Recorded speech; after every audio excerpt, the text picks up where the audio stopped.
समाज कांग्रेस प्रदेश मुख्यालय में बैठक बैठते आ रही है।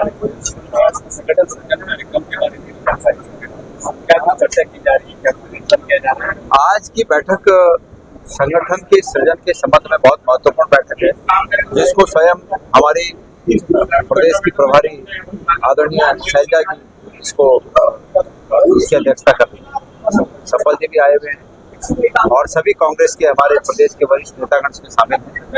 और जो संगठन सृजन का कार्यक्रम अनाउंस हुआ था अभी कुछ दिन पहले, उसको आगे कैसे गति दी जाए और कैसे उसको लक्ष्य तक पहुंचाया जाए, इस बारे में विमर्श हुआ है।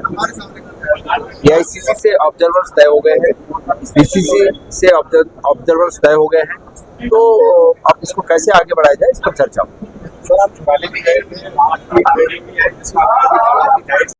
नहीं, वहाँ पे ये था कि स्थिति क्या देखते? ऐसा है, वहाँ पर मामला ये था कि हमने अगले दिन से सोशल मीडिया के माध्यम से अवगत कराया था कि हम थराली जा रहे हैं। मेरे साथ हमारे अन्य साथी भी थे, बद्रीनाथ के विधायक लगभग 16 जी भी थे, सभी लोग थे, हम लोग 2 गाड़ियों में थे। और अगले दिन जब हमने ये कार्यक्रम जारी किया, तो उसके बाद जिस दिन हम थराली पहुंचे उस दिन मुख्यमंत्री जी का भी कार्यक्रम वहाँ बन गया, तो अच्छी बात है, उसमें कोई दिक्कत थोड़ी है, बनना चाहिए। पर पुलिस ने ये कहा है कि सिर्फ मुख्यमंत्री जी जाएंगे इस रास्ते से, दूसरा कोई हम छोड़ेंगे नहीं। मुख्यमंत्री जी के साथ 4 गाड़ियां जाएंगी और आपकी गाड़ियों को हम नहीं छोड़ेंगे। उसी समय वहाँ बीजेपी के झंडे लगी गाड़ियां आनी जानी चालू थी, तो हमारा रोज स्वाभाविक था कि भाई ये प्रदेश, ये सड़कें सिर्फ बीजेपी के लोगों के लिए खोली जाएंगी। अगर हम वहाँ जा रहे हैं, माननीय मुख्यमंत्री जी वहाँ गए, वो लोगों की दिक्कतें देखने के लिए गए, हम इस प्रदेश के एक प्रतिष्ठित पार्टी के कार्यकर्ता गण हैं, हम भी वहाँ इसी काम में जा रहे हैं, तो हमें क्यों रोका जाए? तो जब उन्होंने रोका तो हमने कहा कि फिर तो मुख्यमंत्री भी नहीं जा पाएंगे, जाएंगे तो हम भी जाएंगे। तो जब उन्होंने देखा बवाल पड़ता हुआ, तो फिर उन्होंने कहा नहीं ठीक है आप जाए।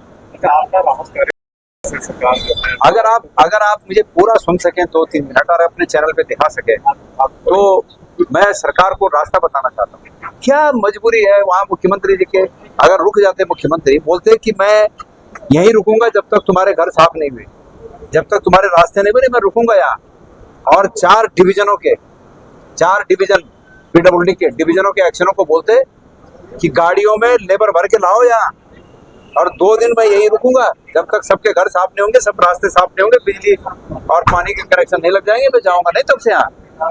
बोलते, छा जाते, उनके पास तो अपॉर्चुनिटी थी। लेकिन अफसोस है कि कैसे लोग, मतलब मेरी समझ में नहीं आ रहा है क्या दिक्कत थी।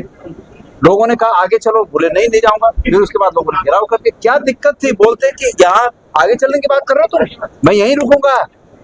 और पीडब्ल्यूडी के 4 डिवीजनों को आधे से लेबर चाहिए यहाँ, तो लोग वाह करते। अफसोस की बात है कि मतलब समझ नहीं आया कि आसानी से जो लोग इस तरह बन जाते हैं पदों पर, उनको उन पदों के बाद जो जवाबदारी आती है, उन जवाबदारियों का एहसास शायद नहीं होता है।